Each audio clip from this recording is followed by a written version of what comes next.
Sejam bem-vindos a mais um episódio do podcast Movimento em Foco. Dessa vez com o tema O Mundo da Escalada.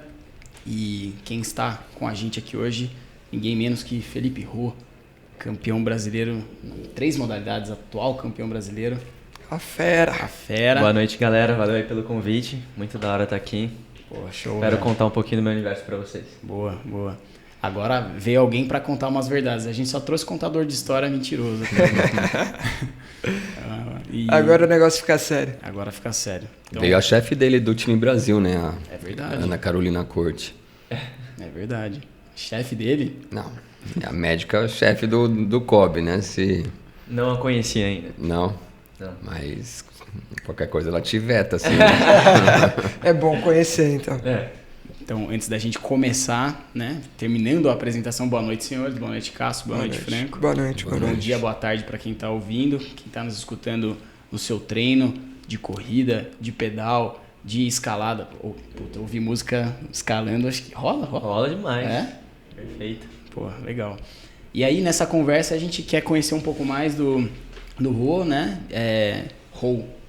Felipe Ho. E dentro da nossa conversa com ele, além de conhecê-lo, a história do Ho vai ser o pano de fundo para a gente entender, no final das contas, quem que é o atleta escalador, a gente entender um pouco das diferentes modalidades, as demandas físicas que a escalada traz também. Então, lembrando que o nosso público tem bastante profissional de saúde, fisioterapeutas, educadores físicos, curiosos do esporte, de movimento de forma geral, e a gente gosta sempre de passar por essa parte da preparação do atleta. Acho que é um assunto sempre legal. Então, vamos lá, Ho. Cara, quem é você? Como você começou a se envolver com a escalada? Eu estava lendo algumas coisas a seu respeito. Você começou a escalar bem cedo, né? Aos 6 anos. Isso, exatamente. Bom, vou me apresentar aqui direito. Meu nome é Felipe Ho, eu sou atleta da Seleção Brasileira de Escalada Esportiva. Deixa eu só falar uma coisa, ele vai se apresentar direito porque o Rafael se apresentou ele mal, pelo jeito, vai. Não foi isso, é só pra dar essa introdução. Tá certo. Foi uma introdução breve. Não, você me apresentou muito mal, Rafa. Pô, sacanagem, velho. Obrigado. Sorte que ele não errou seu nome dessa vez, ele erra o nome de todo mundo, cara. Bom, mas então, eu tenho 22 anos, eu comecei a escalar nas paredinhas do meu colégio, na real. Eu estudava num colégio integral e era um colégio que tinha muito incentivo para prática esportiva. Então tinha uma atividade lá que era triatlon, tudo quando a gente tinha 6 anos, assim, sabe? E aí, por livre e espontânea vontade, eu escolhi me matricular numa aula de escalada lá, conheci o professor, ele virou muito amigo meu, assim, muito amigo dos meus pais. Aí com essa proximidade eu comecei a frequentar os ginásios que tinham em São Paulo, comecei a fazer novas amizades nesses locais, e aí quando eu via, eu tinha 11 anos, estava indo viajar para passar um mês sem meus pais, cozinhando e lavando louça, coisa que eu nunca fiz em casa, sabe? Então, acho que o esporte, na verdade, é muito da hora, a prática esportiva tem tudo a ver com o meu corpo e com a minha mentalidade, mas mais do que isso é sobre o estilo de vida, assim, de você conhecer uma galera de verdade, assim, porque eu sinto que hoje em dia, no cotidiano, nessa correria de São Paulo, essas coisas assim, é difícil a gente ter uma proximidade tão profunda com o resto das pessoas, né? Verdade. Então a escalada contribui muito com isso, é um esporte muito social, sabe? Pô, legal, cara, legal. E, cara, conta desse início, assim, como foi? Você tava escalando na parede da escola, como que isso foi virar uma coisa competitiva, como... Pra elucidar melhor essa questão da parede da escola, assim, não é realmente uma parede de concreto, improvisada, era realmente uma parede escalada. O Homem-Aranha. É isso que eu ia falar. Que o professor, ele era escalador, então ele queria trazer esse incentivo para a prática dos jovens, assim, ele via que a escola era uma boa porta de entrada para recrutar novos atletas, né, pensando assim a longo prazo, mas... Cara, qual que é a escola? Chama Colégio Magno. Cara, bom fazer a propaganda, porque é uma propaganda que incentiva o esporte dessa forma assim, vale a pena divulgar. E talvez seja a única escola que você escala, mas não para cabular a aula, né? Nossa. E eu que sou o tiozão. Foi boa demais. Oportuna ali, ó. E esse professor, ele na verdade faz esse professor chama Denis Prado. Ele junto com outro professor que é o Dimitri, eles têm até alguns outros nomes, eles têm um projeto assim de levar a escalada para vários colégios e tal. E na minha opinião, acho que é o que vai aumentar bastante a base assim de praticantes desde pequeno no esporte, porque não tem jeito, futebol é muito fácil, em qualquer lugar do país tem uma quadrinha de terra e uns moleques jogando numas traves de chinelo, né? Escalada não é tão fácil simular o esporte desse jeito, né? Então, o segredo de qualquer esporte, na minha opinião, é ter essa base grande. Mas enfim, essas paredes do meu colégio eram paredes realmente de escalada, com a garrafa de escalada, tudo certinho. Só que era um negócio bem limitado, assim, sabe? Então, tipo, simulava muito pouco o que realmente era a prática profissional do esporte. E aí, pô, quando eu comecei a frequentar esses outros ginásios em São Paulo, eu comecei na 90 Graus. É um ginásio que tem na Zona Sul de São Paulo, o primeiro ginásio do Brasil, um dos primeiros da América do Sul e Latina também. Muita gente começou nesse ginásio, aliás. Pô, eu vi que eu era bom naquilo e, você, tipo, naturalmente, quando você é bom naquela coisa, você continua fazendo aquilo, né? Então, eu soube que ia ter um campeonato. Nesse ginásio em especial, tinha vários atletas que frequentavam e treinavam, então eu já tive esse primeiro contato com essa cultura de treino e de seriedade e tal. E foi aí que eu comecei a ter os meus primeiros ídolos, comecei a ter as minhas primeiras ambições no esporte e tal. E aí, em 2011, teve um primeiro campeonato, foi um paulista, no Memorial da América Latina aqui em São Paulo. Aí eu participei e ganhei na minha categoria. Aí no ano seguinte veio o Campeonato Brasileiro, participei também e ganhei na minha categoria. Só que era um sistema de campeonato que você competia numa primeira fase com todo mundo, até quem era pro com quem era nas outras categorias. A diferença é que quem era pro tinha final e quem não era categoria se resumia só naquela fase, sabe? E aí tipo você escala tanto com um cara pro quanto com um cara que tá na sua categoria e no final das contas você vê que talvez você leve jeito para aquilo. Esse foi o meu primeiro insight, assim, falei, pô, eu entrei nos boulders e fui, tipo, razoavelmente bem, tanto quanto aquele cara que eu treinava na 90 graus e achava meu ídolo, sabe? Batendo de frente mesmo, Não, assim? não. Só Mas, pra entender o nível do negócio, exato, né? Exato. Não, mas eu não tava ali, tipo, bobinho, escalando, sabe? Sim, eu sim. tava sabendo o que eu tava fazendo, entendeu? Foi legal por isso, assim. E aí, pô, depois no Brasil, nessa época da minha vida, nesses anos, a gente tá falando de 2011, mais ou menos, 2012, era uma cena que a escalada não era tão profissionalizada quanto era hoje. Então a seleção brasileira não existia praticamente. Teve um ano em que, como não tinha federação, os atletas não conseguiam ir para fora participar de eventos internacionais porque não se pagava a licença internacional, enfim. Então meio que não era um caminho claro, assim, que tinha uma continuidade, sabe? E é difícil você tomar essa decisão de se dedicar para algo que você não sabe que vai ter um dia seguinte, um dia após o outro, sabe? Então rolou esse início, que era mais uma coisa despretensiosa, e acho que muito disso favoreceu para que eu continuasse, porque não era um negócio sério, sabe? Era um negócio que eu gostava, não tinha pressão nenhuma, e eu ia porque eu queria estar lá, sabe? E aí foi começando a ficar mais difícil, assim, veio uns campeonatos fora e tal, fui para Arco na Itália com 15 anos participar do Mundial Juvenil, depois alguns na América do Sul, aqui no Chile, na Argentina, e foi aí que eu comecei a frequentemente ir para campeonatos, sabe? E como é que era financiamento para ir para... Você bancava a viagem? Tinha algum patrocínio? Eu sempre tive patrocínio. Tipo, quando era nessa fase, pelo menos, quando eu era moleque, meus pais sempre me deram total apoio, assim. Tipo, meu pai é mais conservadorzão ali, mas ele sempre ia nos campeonatos, queria que eu fosse e tal. Mas, óbvio, como qualquer pai, ele queria que eu terminasse a escola, fizesse faculdade, etc. Aquela pressão clássica. E a minha mãe era mais tranquila, assim, sabe? Ela sempre me apoiou no que eu quisesse, assim. É óbvio que ela também seguia um pouco essa linha mais conservadora, mas menos. E aí, tipo, pô, nesses primeiros eventos teve um patrocínio, assim, que pagava uma passagem, aí um amigo pagava não sei o quê, e assim ia, sabe? Aí eu pagava o resto, alguma coisa desse tipo. E aí, meio que uma rede de apoio aí, pelo que eu tô entendendo. Porque era meio fundo de quintal, assim, era tipo, pô, eu tenho um campeonato tal, aí falava com o brother, pagava uma passagem, sabe? Era meio assim, na irmandade, vamos dizer assim. E aí, pô, graças a Deus, hoje eu, pelo menos, já tenho uma independência financeira muito maior, tal, eu não dependo de ninguém mais pra fazer os meus objetivos. Então, pô... Que é fundamental, né? Pô, até porque certeza. Hoje você é profissional no negócio. Exatamente. Né? Cara, já que a gente tocou no assunto, da onde vem essa independência financeira? É patrocínio? Tem salário de alguma fonte? É Instagram? Eu acho que a minha principal fonte vem dos patrocinadores. Então, hoje em dia eu tenho patrocínio da Seleção Brasileira de Escalada Esportiva. E por eu estar na seleção, a gente automaticamente também tem patrocínio da Prudential, que é o principal patrocinador, é um segurador de vida, né? Principal patrocinador da nossa seleção. E basicamente isso meio que quitou todos os custos que eu tinha com as viagens em si. Então, além de receber minha renda fixa mensal, que eu ganho por outros meios, eu também não tenho gastos com o mínimo, que é ir pra fora competir, sabe? Mas, tipo, aqui em São Paulo, sem ir pra fora competir e tal, eu tenho outros patrocínios que vêm por, tipo, relacionamentos privados, né? Relacionamento pessoal meu com a marca, vamos dizer assim. Um pouco de Instagram e também um pouco... acho que a maior parte da renda que eu recebo, assim, fora essa da seleção, viria mesmo do meu trabalho, assim, porque na fábrica, que é o ginásio onde eu treino, eu também dou aula de escalada. Tá. E aí eu tenho alguns alunos fixos, aí vai rodando bem, assim. Legal. Bolsa Atleta, não? Também. É que essa parte do Bolsa Atleta, vem pela seleção brasileira, né? Tá. Cara, eu tenho uma pergunta que remete a um pouco o início ainda. Boa. Você pode até me dizer, então, a escalada sua, ela começou com uma parede na escola, uma parede de escalada, não uma parede do Homem-Aranha, mas...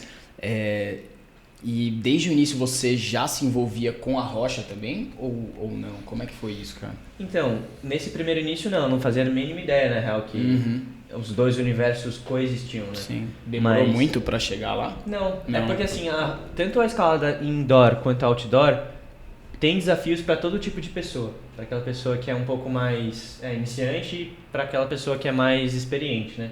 Às vezes o que difere uma da outra é um pouco do procedimento de segurança ou até mesmo de saber a logística de tipo, ir para tal lugar, sabe? Porque não é em São Paulo, né? Você tem que pegar um carro, ir para tal lugar, pegar trilha e tal. Mas, sei lá, a primeira vez que eu fui pra rocha, acho que eu devia ter uns 11 anos, um negócio assim. Fica até uma isca aí pro pessoal ficar até o final do episódio, você falar quais são esses lugares próximos de São Paulo que dá pra galera conhecer. Acho que é Pra legal. iniciação tem alguns. Boa. Deixa eu perguntar um negocinho. Você tava falando do futebol que é fácil, que qualquer lugar moleque mete 2 chinelos e faz o gol. Na escalada tem a pelada da escalada, assim, tipo, você não tem uma rocha pra subir, você sobe em árvore, você sobe em muro, sei lá, tem alguma coisa, uma forma de você treinar sem ser na parede e sem ser na rocha? Mano, eu acho que de jeito nenhum. Não. Não tem como responder essa pergunta de outro jeito, porque, tipo, uma das coisas que também acho que é um efeito colateral, acho que da popularização do esporte, isso me irrita um pouco, é pessoal, tá, gente? Não é nada demais. Mas é, tipo, a escalada ter virado atração de buffet de infantil de criança, sabe? É um jeito lúdico da criança escalar e tal, é legal pra iniciar o esporte, mas, tipo, sei lá, pra um moleque de 6 anos pegar uma bola e chutar no gol, não precisa ter uma boca de palhaço pra ele acertar o gol, sabe? Então não precisa ter, tipo, um dragão com umas agarras pra criança subir, sabe? Tipo, isso, na minha opinião, meio que desvaloriza um pouco o esporte. Mas eu entendo que é uma porta de entrada também, é legal. Muitas vezes, tipo, muita gente já me disse que começou a escalar por conta de um aniversário de criança, alguma coisa assim, né? Que teve essa paredinha. Mas a gente sempre escala desse jeito, assim, ou na rocha, em um lugar específico, ou então em ginásios, né? Tá, eu tô pensando em um negócio mais roots mesmo. Eu tinha um amigo que escalava recreativamente. Qualquer batente de porta ele começava a fazer flexão, como se fosse barra, né? Tipo, fico pensando em galera da minha época que teve infância mais ao ar livre, subir em árvore pra caramba. Se essas habilidades que você adquire subindo em árvore pra pegar uma fruta, alguma coisa assim, se isso é uma forma de treinar pro esporte ou se isso se transfere pro esporte? Eu acho de uma certa maneira sim, né? Inevitavelmente, tipo, eu acredito que o homem, quando ele foi criado, vamos dizer assim, ele descobriu como ele nadava, como ele corria, e acho que escalada é como se fosse uma habilidade dessa básica, sabe?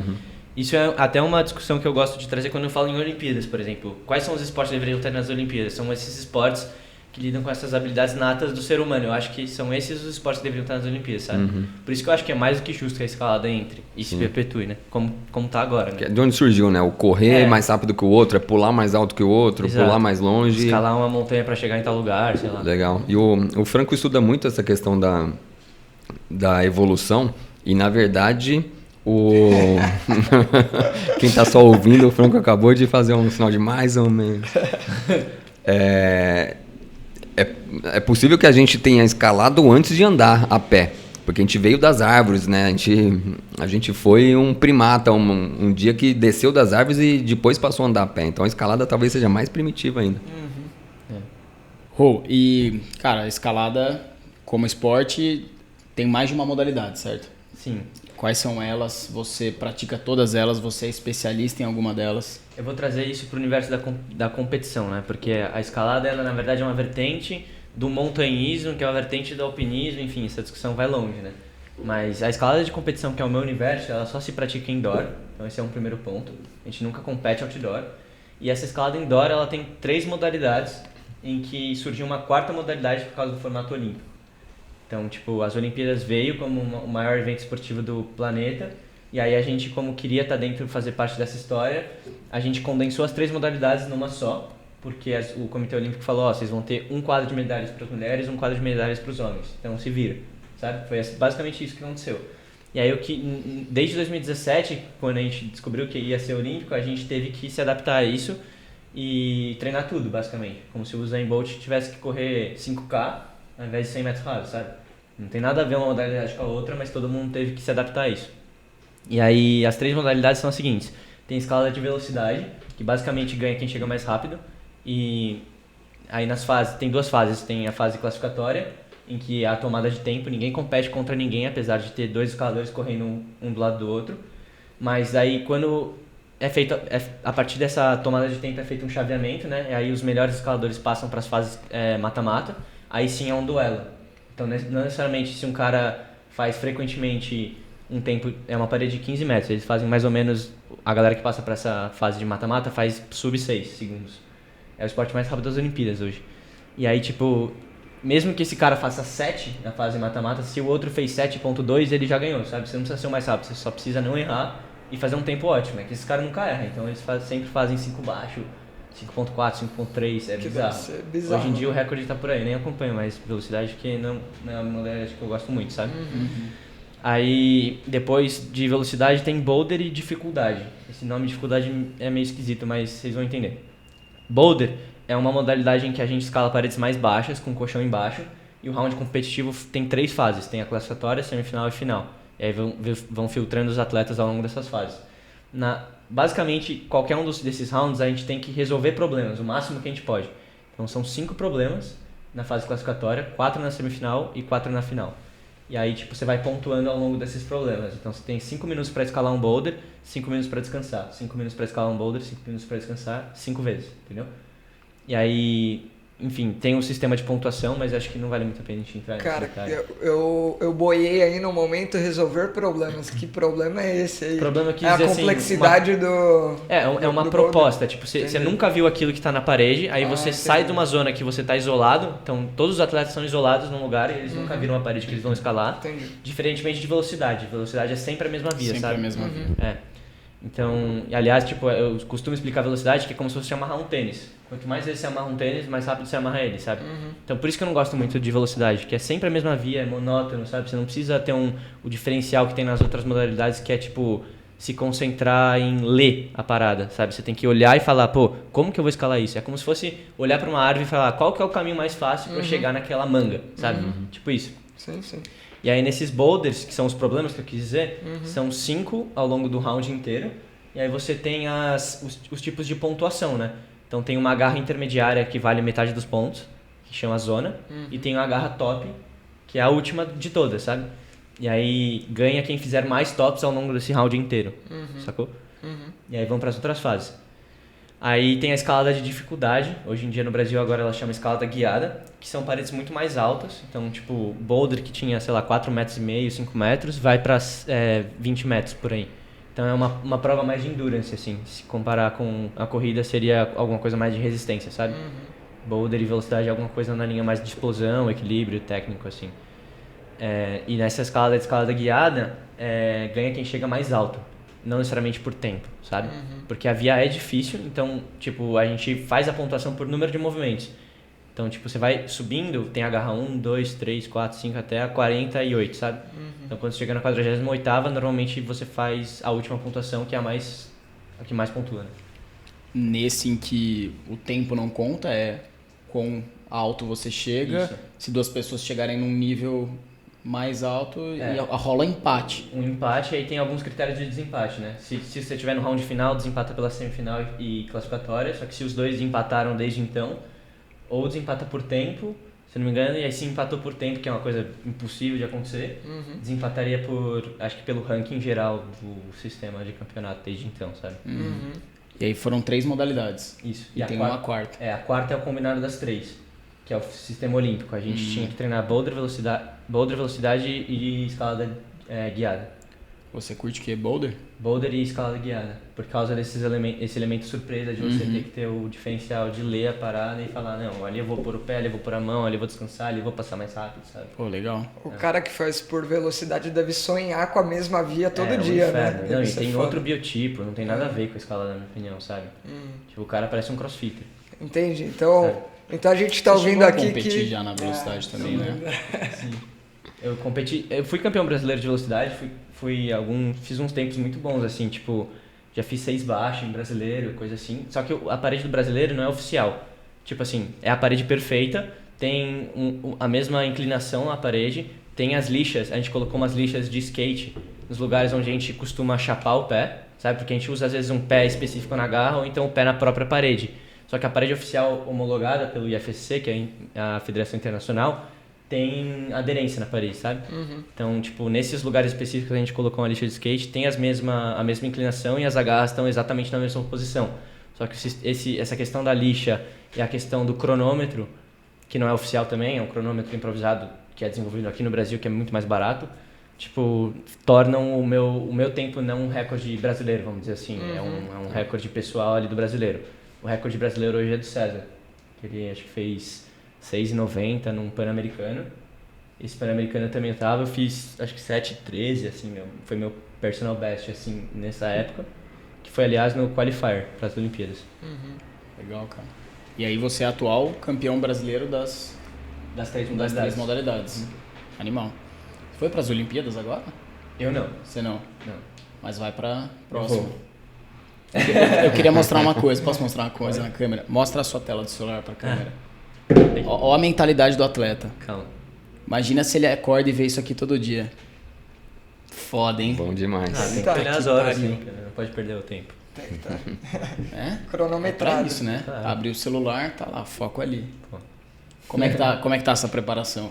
Pô, eu falo assim que eu quero estar nas Olimpíadas e tal, é um negócio que eu sonho bastante, mas, tipo, eu sei o quão distante eu tô do cenário internacional, assim. Se eu pego todos os meus índices... Agora, nas Olimpíadas, foi uma primeira participação. É. E vai mudar alguma coisa para as próximas? Eu vou comentar isso. Tipo, as Olimpíadas como entrou como esporte de demonstração... A escalada como entrou como esporte de demonstração nas Olimpíadas... O que é um esporte de demonstração? É um esporte que as Olimpíadas vê se o esporte foi vendável, se foi comercialmente aceito, se teve adesão da população em geral, sabe? Essas coisas.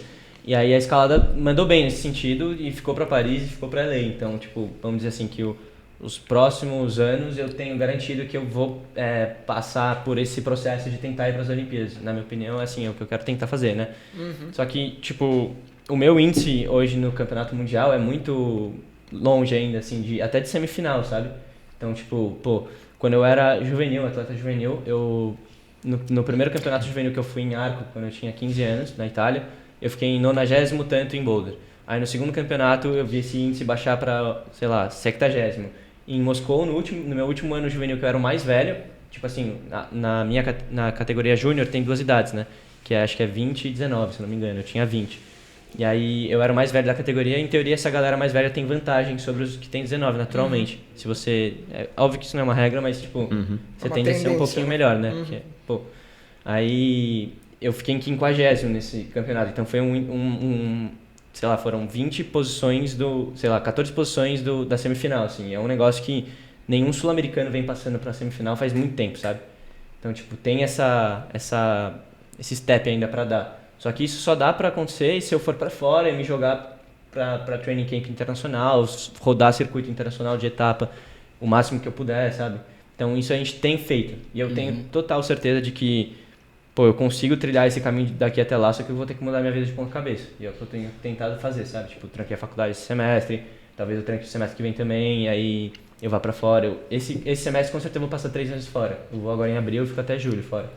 Dedicação exclusiva ao esporte para poder... Exato. Até tava comentando antes de gravar, a gente pegou ele no momento certo aqui, senão ele ia pra fora ia ficar difícil. Que faculdade você tá fazendo? Eu faço odonto. Odonto? É. Caramba, legal. Eu imaginava educação física, não, né? Foi pro odonto. E, É calor USP nosso, velho. Ah, é? É, pô. Bom demais.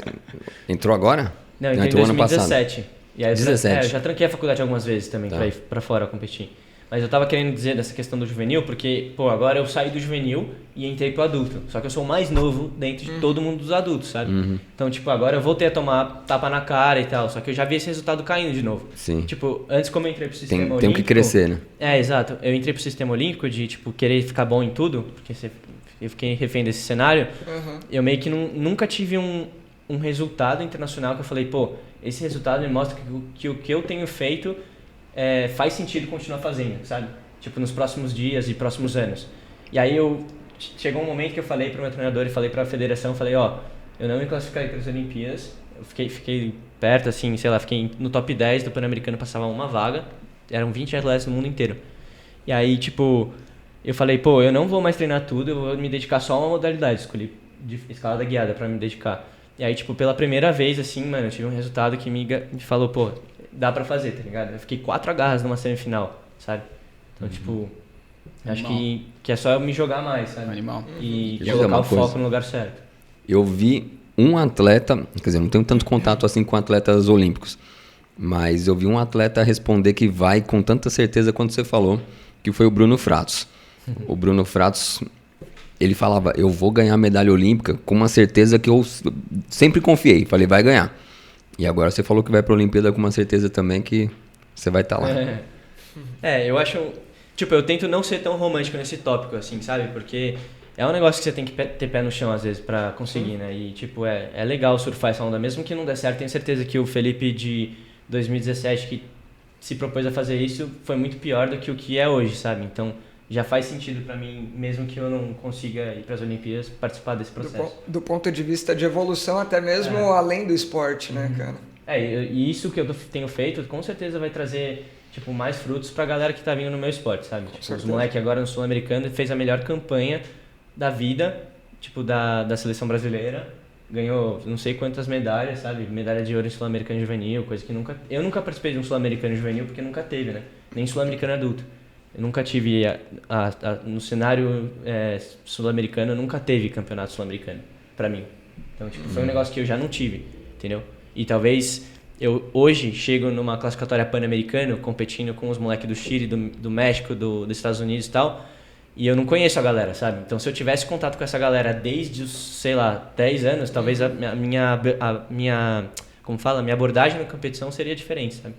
Então, pra eles, eu já vejo que tem um caminho a ser trilhado melhor do que o meu. Então, pra mim, já faz sentido, tá ligado? Legal. Você citou 3 países aí, são 3 países fortes. Não, eu chutei na minha cabeça. Foi da assim. cabeça? Quais são os caras Na América? fortes? No mundo. No mundo. No mundo. Putz, eu acho que eu diria Japão, Áustria, Eslovênia e República Tcheca. Jamais imaginaria. E são países que têm cultura de escalada isso que eu ia outdoor? falar. Com certeza. Pô, o que a gente vive hoje no esporte no Brasil, a galera viveu na Europa e Estados Unidos há 20 anos atrás, sabe? Tipo, o Felipe Camargo, que é uma pessoa que é a maior referência pra mim, no Brasil, tipo, fora do país ele já mandou vias mais difíceis que isso. Mas no Brasil a gente fez o primeiro 9A francês aqui no Brasil. É um tipo de graduação de escalada guiada. Isso na Rocha, em Corupá, Santa Catarina. Foi em 2020, tipo, mais ou menos ali na pandemia, assim, a gente foi pra Santa Catarina e ficou num sítio isolado, assim, e perto tinha um lugar onde a gente estava escalando. E aí a gente desenvolveu essa via, que chama Logan hoje em dia. Ele fez a primeira ascensão e deu esse grau. E isso aconteceu na Europa, tipo, em 1989, sabe? Caralho.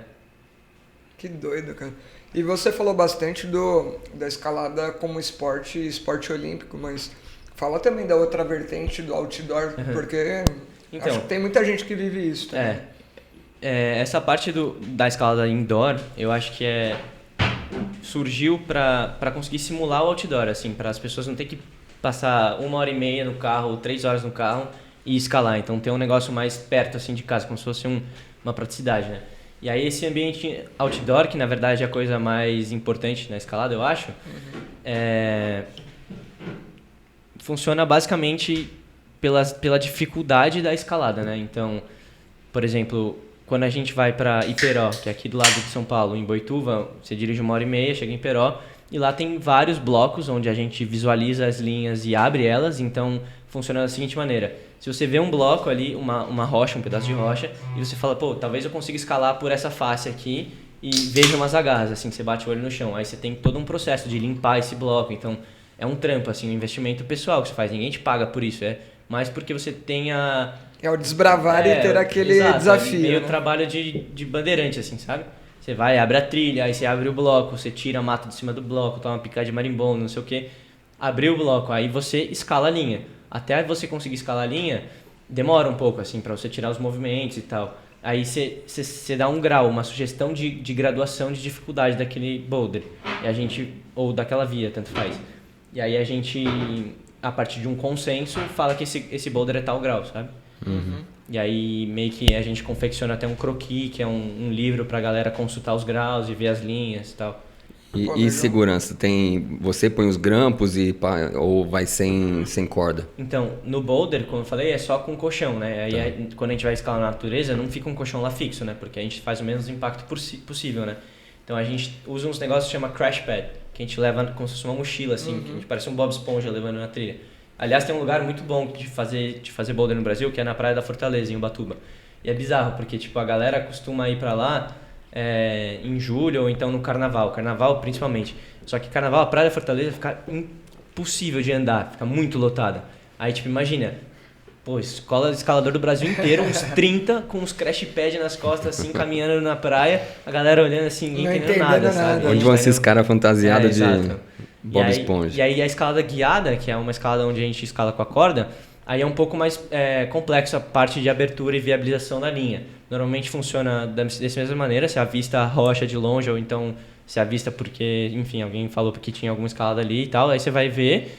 E aí tem algumas maneiras, na verdade, de você viabilizar aquilo. Mas basicamente você vai com uma furadeira, seja por cima ou seja por baixo, aí fura os furos, sei lá, os passados ali, dependendo do estilo que você quer colocar. Se você quer fazer uma escalada mais segura, você faz de 1,5 m, 1,5 m, você vai bater numa chapeleta. E essas são proteções fixas. Aí, a partir dessas proteções fixas, aquilo fica eternamente na rocha, assim, 20, 30 anos, depois você faz manutenção. Conforme a galera vai escalando e vai olhando assim, fala, puta, essa chapeleta aqui vai quebrar, sabe? Aí tem que trocar. Mas enfim, tem uma durabilidade boa, assim, sabe? Uhum. E aí o escalador, quando ele vai escalar aquilo, a proteção que fica fixa é um pedaço de metal. E aí você leva na sua cadeirinha outro equipamento que você vai passando nas chapeletas, assim. Então, basicamente, você escala até a primeira chapa, que é esse negócio de metal fixo, passa a sua costura, que a gente chama, que é um mosquetão, uma fita e um outro mosquetão, e aí a gente passa a corda nesse mosquetão, sabe? E aí a gente escala mais 1,5 m e tem outra. Aí mais 1,5 m tem outra. E assim a gente vai subindo. E aí, tipo, será que é seguro? Uma proteção dessa aguenta, mano, muito. Tipo, toneladas, sabe? E a probabilidade daquilo estourar é 1 em não sei quantos milhões. Aí, se estourar tem a de baixo, então, aí você clipa a próxima, já, tipo, dividiu por 2, sabe? E assim vai. Entendeu? Então, no final das contas, quando você tá na 15ª proteção, você tá muito seguro. E todo o seu peso, que às vezes quando você cai, a gente toma umas quedas gigantes, né? Nosso peso multiplica por não sei quanto, só que, tem 500 proteções embaixo que dissipa o peso, né? E o arrasto da corda também dissipa o peso, então... Pô, legal demais, cara. Cara, eu queria puxar uma das coisas que você trouxe aí, que é justamente o escalador tem que ter esse perfil desbravador, assim, né? Um pouco. Um pouco não, né? Bastante, né? Tipo, é um esporte em que você, como atleta, tem que ter total conhecimento sobre as questões de segurança e como tornar a via viável, né? Interessante, velho. Mas assim, essa galera que se responsabiliza por abrir as vias e viabilizar, normalmente são uma pessoa mais experiente e tal, não é que qualquer pessoa pode sair assim, abrindo via e abrindo boa. Cara, eu tenho uma pergunta que eu não sei enfim, só curiosidade, mas como que funciona a análise de risco mesmo, assim? Vocês são treinados para ter alguma leitura ou isso é empírico e desenvolvido ao longo do tempo, cara? É empírico e desenvolvido ao longo do tempo. Caraca. Tipo, a gente...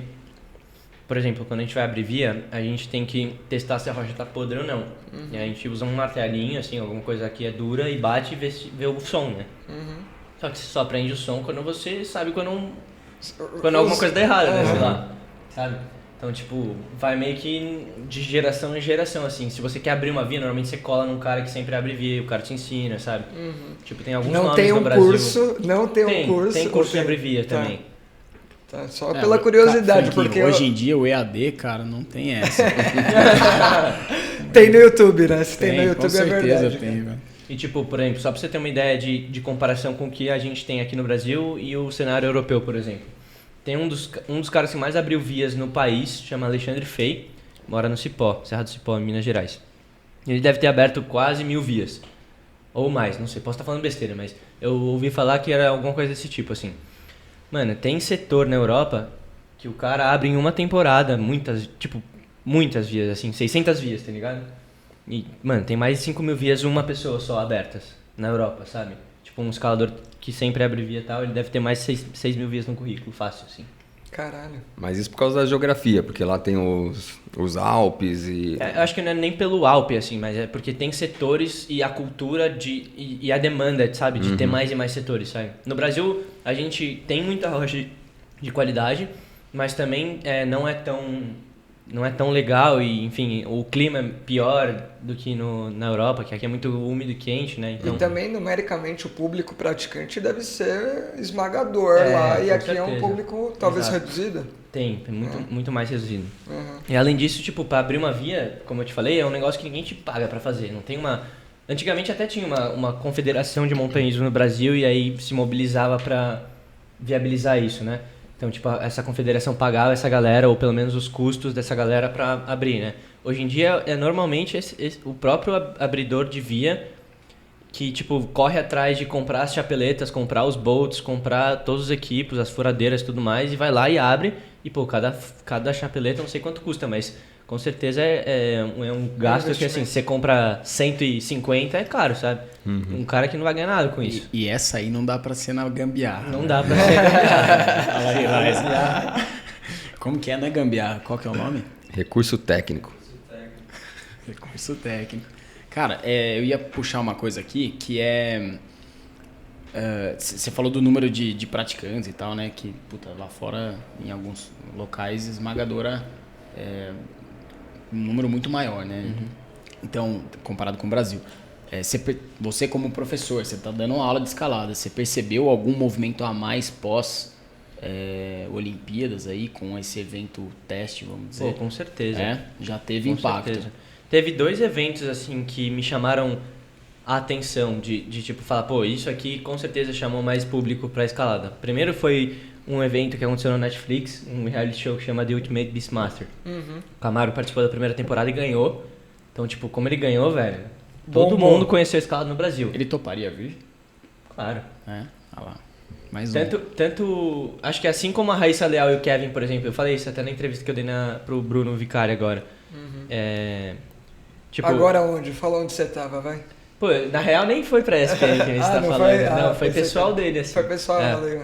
Mas enfim, tipo, assim como esses 2 atletas ganharam o ouro olímpico e a parada bombou no Brasil, sabe? Tipo, o surf com o Ítalo e o Medina bombou também.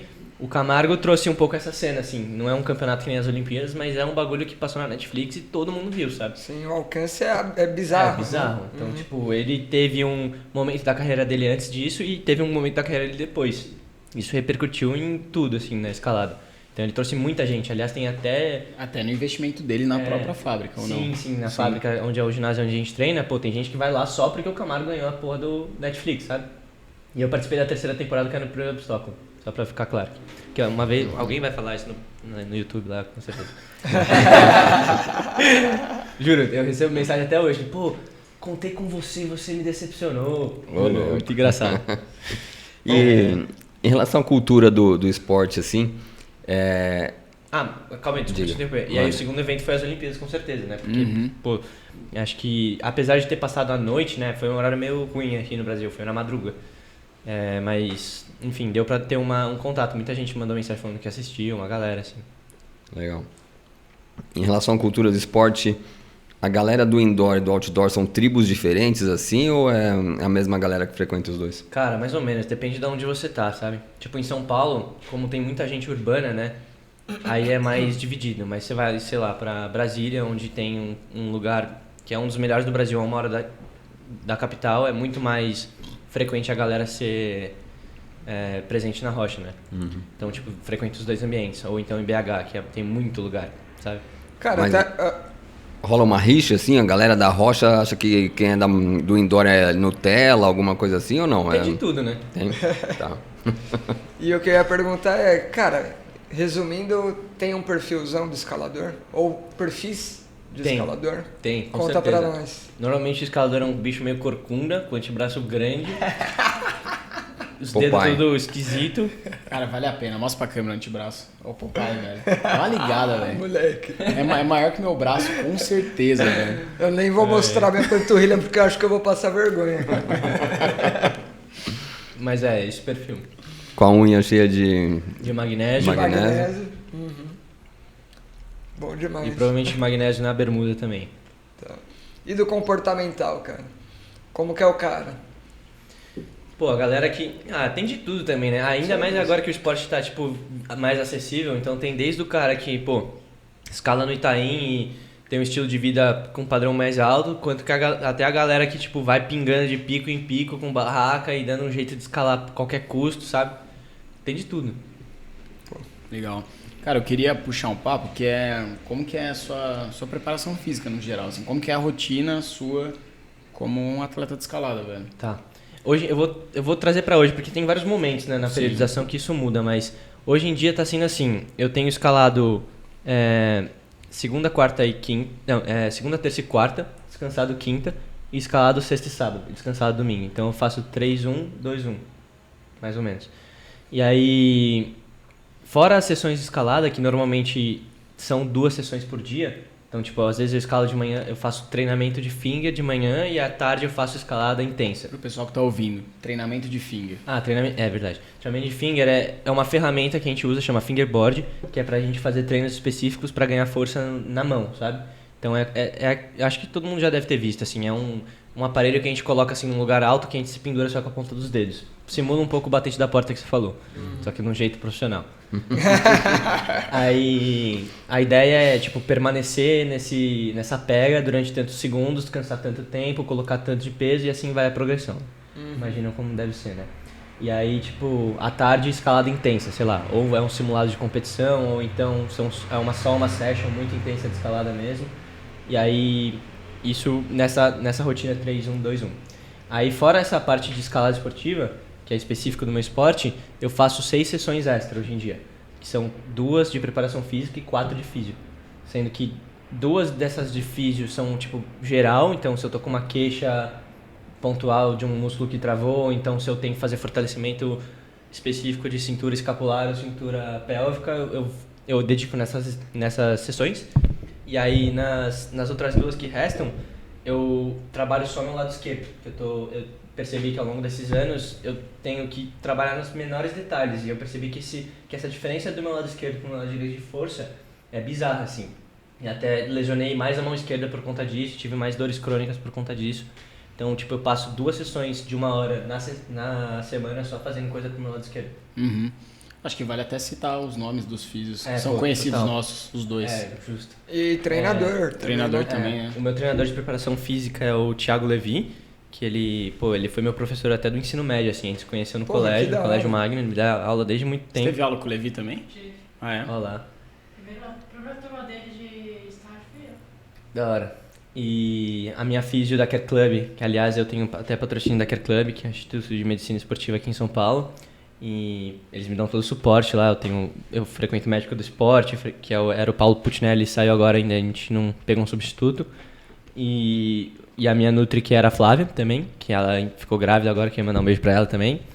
E a minha físio é a Mariana Diz, que ela me vê 2 vezes na semana, faz acho que, sei lá, uns bons meses aí. Então, Por um ela bom tem tempo sido... foi o Arthurzão também, né? o Arthur Zambroni também cuidou de mim, acho que uns 2 anos. Muito bom. E essa parte do lado esquerdo, quem faz é o Renato Rosenblit. Renato Rosenblit, meu orientador de TCC. De TCC Da do pós, 7, né? Do 7, é. O ombro no esporte. Ombro no esporte. Isso Arroba mesmo. ombro no esporte. Ombro no esporte. Será marcado. Será marcado. Será convidado? Pode ser. Será convidado. Falar sobre lógico. ombro. Sim. Boa. Legal, cara. Então tem essa rotina de 6 sessões extras escalada. Legal. E assim, eu fico curioso, assim, na parte da... Vamos lá. Na parte... 2 perguntas em uma. Na parte da escalada, o que é treinado? Você citou uma das coisas que é o finger training, né? Uhum. E então, além disso, o que mais na escalada é treinado? E a outra pergunta é, o que é treinado na sua parte de preparação física, a extra escalada, com o Ti? Então, a parte da escalada específica, eu vou responder a sua pergunta com uma frase. Depende, né? Porque depende para que a gente está treinando. Então, no meu caso, eu estou treinando nessa parte do primeiro semestre, eu estou treinando mais para boulder. Então, eu vou participar de algumas etapas agora no primeiro semestre que é mais focado em boulder.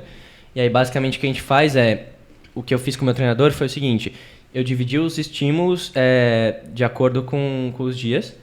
E aí tem sessões em que eu escalo intenso, que a gente chamou assim. Então, é uma escalada em que eu tenho muito descanso e eu tenho poucas tentativas. Então, tipo, é um negócio muito difícil, sabe? E aí tem mais uma escalada de volume, assim. Então, sei lá, no dia que eu escalo intenso, eu escalo 6 ou 8 boulders muito difíceis. E no dia que eu escalo volume, eu escalo, sei lá, 60 boulders, sabe? Então, a gente tenta dosar isso por número de movimentos, sabe? Em média, um boulder tem, sei lá, 12 movimentos. Numa sessão de volume, a gente tenta fazer 300, 400 moves. E numa sessão de pouco volume, a gente tenta chegar em 50, 60, assim. Essa é a forma principal sua ou de todo mundo controlar a carga no esporte? Pô, na escalada é difícil controlar um pouco a carga, principalmente em boulder. Sim. Porque a gente pode fazer um boulder muito difícil de 5 movimentos ou um boulder muito difícil de 20, sabe? Então é muito relativo. Agora, em via, dá pra ter um pouco mais essa constância, que é a escalada guiada, que a gente fala, né? Por resistência. Porque aí numa sessão a gente faz travessias, né? Então são as travessias de 45 a 80 movimentos, mais ou menos, sabe? E aí, tipo, dá pra gente tentar balizar isso pra uma graduação específica nas vias, assim, sabe? Cara, antes de você responder a parte da preparação física, em relação ao treinamento de boulder, por exemplo, você falou que um dos principal elemento é a questão da estratégia ali, né? De você resolver o problema do boulder. Exato. Como é que é isso no treino indoor? As agarras mudam com frequência? Como que esse efeito surpresa ele existe no treinamento? Então, o grande segredo pra mim foi quando eu percebi que eu tinha que trazer pra minha rotina aquilo que eu vou encontrar no campeonato, né? Então a gente tenta simular ao máximo isso, tipo, desde, tipo, quando você for simular um campeonato, você pegar nem que seja um pedaço de guardanapo pra fingir que é a sua ficha ali que você vai entregar pro cabra na hora de escalar, sabe? Então, tipo, desde esses detalhes até mesmo em chamar um brother seu e falar, eu vou querer fazer um simulado de competição na segunda-feira tal hora, você pode montar pra mim? Aí o cara vai lá, escolhe as agarras, tal, não sei o que, e você faz um simulado, sabe? Leva o cronômetro, leva a caixa de som da JBL pra fazer o somzinho igual, não sei o que. Então tem os detalhes, né? Então vai de quanto você quer ser apegado a esses detalhes, sabe? E no campeonato a gente... no indoor, da troca das agarras é uma coisa simples. Agora, pergunta de... Sim, curioso, não sei. Num ginásio comercial que nem a Fábrica Escalada, por exemplo, onde eu vou, lá eles trocam semanalmente um setor. Então tem 2 unidades, trocam uma semana em um setor, uma semana em outro setor. E aí, uma semana numa unidade, outra semana na outra unidade, né? E aí sempre tem coisa nova para quem tá frequentando o espaço. E aí, nos campeonatos, o cara que monta é um personagem, chama Hood Setting. Na verdade, Hood Setter. Hood Setting é a arte que ele faz. Então, o cara é meio que empírico, assim. Ele vai montando da consciência dele ali o que ele acha que vai expor os atletas a um certo grau de risco ou complexidade ou intensidade. E aí ele vai fazendo boulders de diferentes estilos, né? Então, tem um boulder no round classificatório, tem 5. O primeiro pode ser um pouco mais delicado, menos de força e muito mais de arriscado. O próximo pode ser muito intenso, tipo uma parede super negativa, com agarras super ruins, assim, sabe? Só que 0 arriscado e 0 complexo. É só você fazer força que você manda, sabe? E aí assim vai, ao longo do round ele vai simulando. Então, tipo, até na prática do seu cotidiano do treino, você tem que ter esses estímulos, sabe? E conseguir meio que colocar isso na sua rotina. Deixa eu perguntar uma coisa em relação à parte técnica. Você é professor. Existem movimentos básicos que você ensina e esses são usados até nível profissional, ou não, a pessoa intuitivamente vai achando padrões de movimento, e se existem movimentos numa determinada via que o cara inventa na hora um determinado padrão, todo mundo iria com a mão, ele vai com o pé, sei lá, tem essa criatividade no esporte também, na técnica? Tem 100%, assim, tipo, a escalada é um esporte de repertório de movimento. Então, no começo, quanto mais vezes você for escalar, é a melhor coisa que você tem a fazer pra evoluir, sabe? Tipo, muita gente escala 1 ano e fala pra mim, eu escalo 2 vezes na semana. Você acha que já dá pra eu começar a fazer fingerboard? Que é aquele exercício de escalar, de se pendurar com os dedos? Eu falo, não, começa a vir 6 vezes na semana.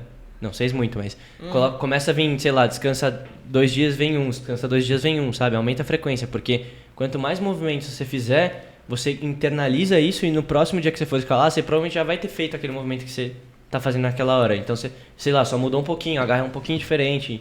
Só que, tipo, dá pra você levar isso pro extremo, né? Você tornar... É raro, assim, os root setters conseguirem inventar um movimento que ninguém nunca viu, sabe? Tipo, não necessariamente nas competições você precisa inventar a roda toda vez pra você derrubar a galera. Às vezes, tipo, o movimento até a galera já fez algum parecido, só que a garra é um pouco diferente. Tipo, teve um negócio que revolucionou um pouco a escalada indoor, que foi as agarras que tinham dupla textura, que a gente fala. Que, tipo, a garra em si, ela tem uma textura que é boa pra gente segurar, só que aí a galera que fabrica a garra surgiu com uma faixa em que a gente escorrega muito quando pisa. Então, o que a gente fala que é o dual tex. É uma parte extremamente lisa. E aí, tipo, isso fez com que a gente tivesse que ser tão técnico a ponto de só escolher o lugar onde pisa com a textura, ou só escolher o lugar onde vai com a mão na textura. Porque se a gente confiasse nessa outra área onde a gente escorrega, Vai dar errado. a gente ia cair, entendeu? Então, enfim, tem alguns jeitos de você conseguir jogar as coisas novas no que nunca foi novo, né? Pra mudar um pouco. Existe um Pelé da escalada? Existe 2. Uma Dois mina Pelés. e um homem. Bom. E quem são? A Janja Garnbret, que é uma eslovena, muito sinistra, medalhista olímpica de ouro. E o Adam Ondra. Ele não foi medalhista, mas, tipo, ele vacilou nas Olimpíadas. Mas ele, tipo, é o escalador mais completo. Se eu fosse apontar entre os 2 gêneros, é ele. Mas dos 2 gêneros, cada um tem seu representante, ele e ela. Cara, voltando um pouquinho só pra pergunta. Você falou que é um esporte de variabilidade, né? De repertório. Mas a minha pergunta agora é assim, e até pra todo mundo, talvez. Existem capacidades fundamentais que, assim, todo atleta é interessante que tenha e, retomando a pergunta da parte da preparação física, né, da parte extra, né? Fora da parede. Tá.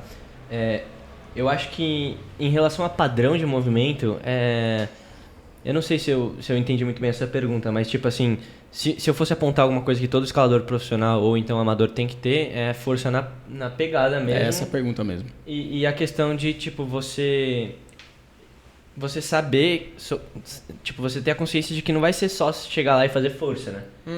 Tipo, tem toda essa parte de leitura que é muito mais importante, porque a escalada tem um limitante que nenhum outro esporte tem, ou pelo menos eu, sei lá, não que eu tenha praticado todos os esportes do mundo, mas a gente limita muito nossa sessão de treino ou a frequência com qual a gente escala pela pele dos dedos, sabe? Tipo, às vezes a gente até tem cabeça, físico, mas, mano, eu não aguento mais segurar em nada, sabe? Porque dói muito a pele. Então, tipo, quanto mais estratégia você tiver, menos você se desgasta em relação a isso e aí só... Ou seja, mais pele sobra pra Exato. você poder usar o resto. Perfeito. Tá. E o que é treinado na parte da preparação física, velho? Com o Ti lá. Então, com o Ti a gente não foge muito das capacidades normais, sabe? Tipo, não tem como eu não agachar com peso, sabe? Tipo, eu ponho uma barra W, a barra H, como fala? Hexagonal e agacho com a barra hexagonal porque eu tenho um problema na lombar um pouquinho. Tipo, a minha lombar é mais sensível, mas não tem como eu fugir muito disso. Mas, tipo, via de regra a gente tenta não fazer exercício com muito peso, porque eu já sou muito forte, sabe? Deixa eu pegar uma água pro menino, rasguei que eu com a vi que ele amendoim. gastou, velho. Que meia hora tentando... Eu vi. Eu percebi, foi sofrida essa última. Pô, essa velho. fala foi pior que se classificar para as Olimpíadas. Faz um tempo, assim, eu não lembro exatamente como foi a progressão da lesão ou coisa assim, pra te falar mais a fundo, mas eu lembro que eu tive uma lombalgia, tipo, é um estágio antes da hérnia, não é?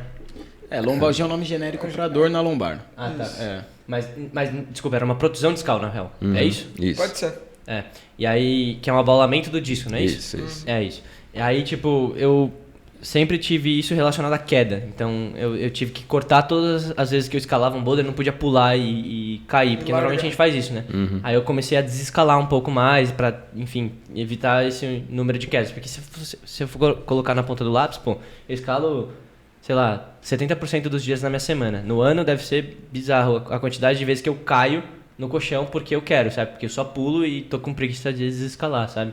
Então foi uma coisa que a gente trouxe pro meu cotidiano, além do tratamento lá que a gente fez, que só tinha como fazer lá, que era uma onda de choque lá, não sei do que. E qual que é a técnica de cair? Tem técnica de cair, né? Tem, mas eu acho que na cadeira não vou conseguir demonstrar muito bem. Você pode tentar falar. Você cai e rola pra Tem que trás, rolar, assim, né? Tem que dissipar. Tenta não botar o braço pra não quebrar o braço e tal. É aquela coisa básica, assim, tipo... E dissipar, você né? aprende a cair. Quando você vai nos ginásios de escalada, eles te ensinam a tomar as quedas e tal. Não é nada de outro mundo, assim, sabe? Achei legal desescalar. Aí me veio na cabeça que escalar é sempre pra cima, né? Você não escala pra baixo. Aliás, eu queria tirar uma dúvida que todo mundo tem, que é até um pouco piada interna dos escaladores. Que a galera fala que... Quando eu falo que eu sou escalador, aí a pessoa fala, você faz rapel? Aí, tipo, a pergunta clássica, sabe? E, tipo, rapel é justamente o contrário, né? Porque a gente escala com as mãos e os pés e a força do nosso corpo, e os procedimentos de segurança são só pra gente não morrer, né? E aí, tipo, a parte de descida é o rapel, entendeu? É uma técnica de descida. E aí, tipo, eu não entendo porque isso virou um esporte, assim, sabe? Polêmica. Essa foi boa, essa foi ótima. É uma briga que eu queria comprar ao vivo faz tempo, então eu tomei essa oportunidade. Você, rapeleiro, vem aí pra... Galera, chega aí no podcast. Não, sensacional, por mim pode acabar por aí já, cara. Ponto alto da noite. Boa. Mas outras lesões comuns no esporte? Ombro? Então, acho que o mais comum é dedo, né? Tipo, polia, eu acho que é a lesão mais clássica, mas muita galera lesiona, tipo, acho que tem tendinite, assim, sei lá, é uma lesão que você não sente no dedo, você sente vindo pro antebraço até, sabe? Aí tem muito ombro, lombar, joelho. A minha outra lesão séria foi dedo e joelho. Porque tem muito, a gente usa muitas vezes, não só a ponta do pé, mas o calcanhar, né? E aí, quando a gente usa o calcanhar, tende a isolar muito panturrilha e posterior de coxa. E aí não é só um calcanhar que a gente faz força como se fosse... Sabe aquele exercício clássico de posterior que você põe os calcanhares da bola assim e flexiona naquela bola de pilates? Às vezes a gente coloca o calcanhar, mas não com o calcanhar, com a lateral do pé, assim, ó. Então começa a fazer numa posição em que a gente tá com a perna aberta, assim... isolada em um dos tendões. Exato. E aí, tipo, expõe muito. É uma desvantagem mecânica muito grande pro joelho, assim. Então, a lesão que eu tive em particular foi, na verdade... Parecia menisco. Um teste de todos os que tem quando você lesiona menisco acusava dor, só que era na verdade poplíteo, né? Que insere no menisco, o músculo mó pequeno. Enfim, aí eu tive que fazer todo um trabalho de fortalecimento de posterior e glúteo e tal, durante um tempo. E eu sinto que até hoje, se eu paro de fortalecer por, sei lá, eu vou fazer uma trip e tá corrido nessa trip de campeonato ou pra rocha mesmo, e eu paro de fortalecer, eu sinto que essa musculatura judia um pouco e eu preciso voltar a fortalecer, senão eu vou lesionar, sabe? Legal. E acho que as perguntas da galera agora. Duas perguntas dos seguidores, fãs. Enquanto ele busca Do Felipe as Rô. perguntas, você já chegou a fazer aula prática na Odonto? Já. Não, eu já fiz cirurgia já. Já fez cirurgia? O cara com força no dedo pra se Eu já pendurar, fiz cara. algumas exodontias. Você passaria no dentista Imagina desse, ele não? com o motorzinho na mão, cara. Eu passo longe. Graças a Deus, não é tudo ou nada nesse A questão é ponto, que né? eu Graças vou a falar Deus. pra você que ele nem deve precisar do motorzinho. Essa foi boa. Pô, mas é muito legal, tipo, as minhas professoras todas, elas super me apoiam na faculdade. Todo mundo quer saber se tem transmissão ao vivo, se tem não sei o que, elas são mó legais. Cara, eu te procurei, obviamente, no Google hoje. Aí apareceu lá no site da faculdade. Felipe Mano, Rô exato. ganhou o prêmio. Qual prêmio você ganhou em 2017? Então, eu ganhei em 2017 e o ano passado também. Ano passado. Foi o Prêmio Brasil Olímpico. É o melhor atleta da modalidade. Pô, da hora. É a segunda vez que eu ganhei. Animal. As perguntas. Então, eu tenho duas perguntas aqui. Vamos ver. Primeiro é pro Beto Ferragutti. Ele perguntou como foi lidar com as críticas dos ansiosos pelos resultados. Eu acho que eu responderia essa pergunta. Nossa, eu esqueci de citar uma pessoa muito importante também que trabalha comigo, que é o Ian, meu psicólogo do esporte, Ian Sintra. E eu responderia essa pergunta justamente com o trabalho que a gente vem fazendo. Porque o foco que a gente tem que ter não é nos resultados, e sim nas coisas que a gente tem que fazer naquele momento. Então eu lembro muito quando eu ia competir nesses primeiros campeonatos que eu estava contando para vocês. Eu ia pro Chile competir num campeonato da North Face que tinha todo ano, que é o Master de Boulder. É um dos campeonatos mais importantes da América do Sul. Não é um sul-americano, mas é como se fosse, sabe? E aí, nesse campeonato eu ainda tinha patrocínio. E aí, ao invés de pensar, agora eu tenho que descansar e tentar esquecer o boulder antigo que eu escalei agora pra escalar no próximo. Ou sei lá, fui quase... Às vezes rola isso, né? A gente chega no boulder, a gente chega quase na última garra pra juntar a mão, a gente não faz o top e aí vai pro próximo boulder, a gente fica descansando pensando no anterior. Na verdade, a gente tem que virar a página e pensar no próximo, né? Ao invés de tentar, conciliar essas emoções, eu ficava pensando, puta que pariu, meu pai pagou a passagem pra eu estar aqui e eu, tô aqui vacilando, sabe?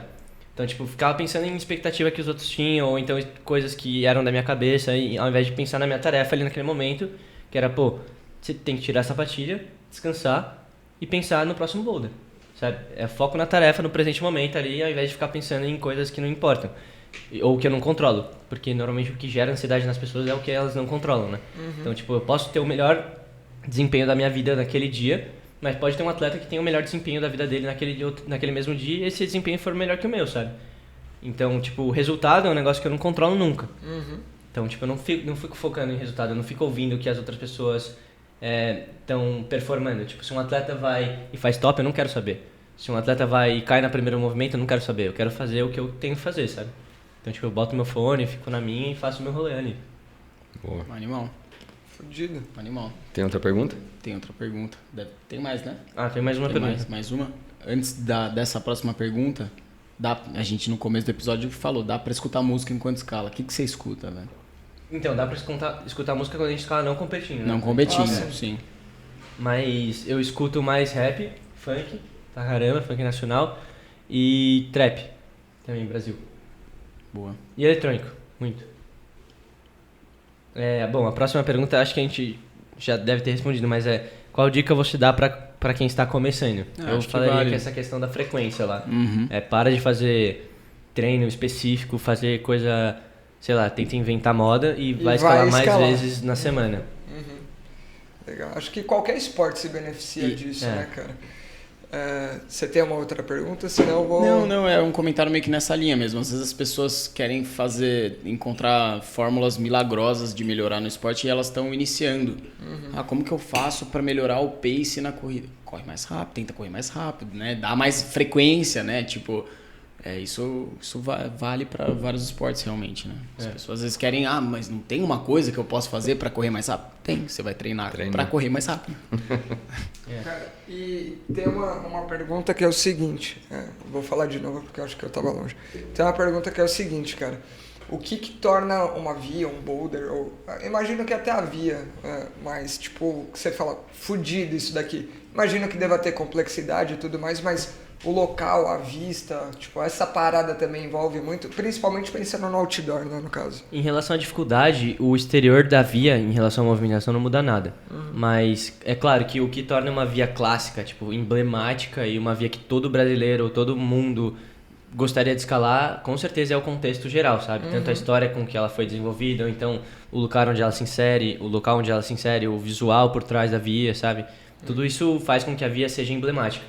Então tem, por exemplo, uma via que o César Grosso viabilizou essa última temporada, ano passado, que é o Teto do Baú. Quem já foi para São Bento do Sapucaí já viu aquela pedra gigantesca ali da divisa com Campos do Jordão. Pedra gigante que tem no vale, tipo, tem um bico assim que se pronuncia dessa pedra e ali sai uma via, que é um 8C+, é um 11B brasileiro.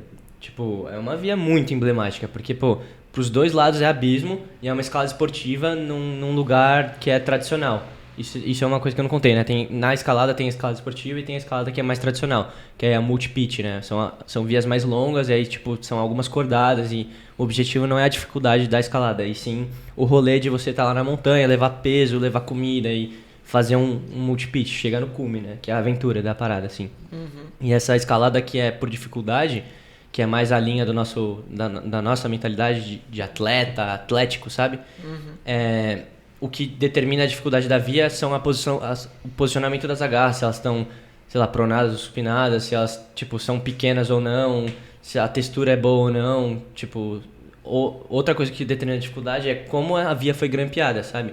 Tipo, como o cara que abriu a via colocou os grampos, que às vezes tipo, exposta, sabe? Você tem que fazer um movimento muito difícil, só que a última costura que você clipou tá, sei lá, no seu pé. Ou tá mais abaixo do seu pé. Então, tipo, isso torna um pouco difícil, que é mental, sabe? Pouco.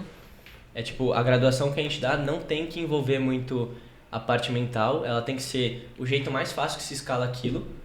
Então, tipo, sei lá, você pode entrar no 8º grau e tornar ele um 9º, se você escalar tudo errado, sabe? Mas a gente gradua pelo jeito mais fácil que se escala aquilo. E o mental, em teoria, não deveria entrar nesse jogo. Na equação, tem que ficar de fora, mas ele entra no final, né? Cara, indo pros finalmente, eu queria propor, como vários episódios a gente Eu ia falar isso. A gente se propõe, vamos relembrar, Desafio. Vamos relembrar um pouquinho as promessas que a gente já fez nesses podcasts. A mais tranquila, acho que é a gente ir pro Alasca fazer canoagem. A gente tem que ir pro Alasca fazer canoagem. O Cássio tem que correr 10K, essa acho que não vai acontecer. 10K na trilha. Trail, é muito Lógico que vai. difícil essa, eu acho. 10K no trail, acho que essa é a mais A difícil. gente tem que ir pra Las Vegas na balada. Na Las Vegas, na balada, qual que é o nome da... Nayara. Com a Nayara, atleta do nado sincronizado, que não é mais nado sincronizado, Exato, né? Nado artístico. É isso. E agora a gente... esse tá fácil de cumprir. Vamos na fábrica lá. Não, velho. Vão aonde? Não... Base Camp do Everest, velho. Não, que isso. Não, é pra ficar compatível ao nível de complexidade, concordo, A cara. gente vai pro Itaim tomar açaí no Oakberry depois. Ó, Fudido. então começamos na fábrica, Isso. aulinha com o Felipe Rô, Fechado. filmar uns rola do Cássio lá. Renato Paz de Barros, 484, sexta-feira, 7. Ô, Sexta-feira, 7 da noite boa agora? noite. Eu tô livre, Vou hein? ver a agenda já. Eu tô livre, hein? eu tô dizendo que eu tô livre mesmo, ó, que eu vou. Porra, animal, velho. Bom demais. É isso, pô. Rô, brigadão pelo aceite aí, velho, do convite. Puta. Foi irado o papo. Foi irado, velho. Gostei demais. Obrigado, Cássio Franco. Vamos fazer aquele brinde só pro som, não que tem alguma coisa aqui, mas tem que finalizar galera. assim. Obrigado, Rô. Valeu demais. Valeu demais. Então, pra quem esteve presente aí na live da gravação, muito obrigado.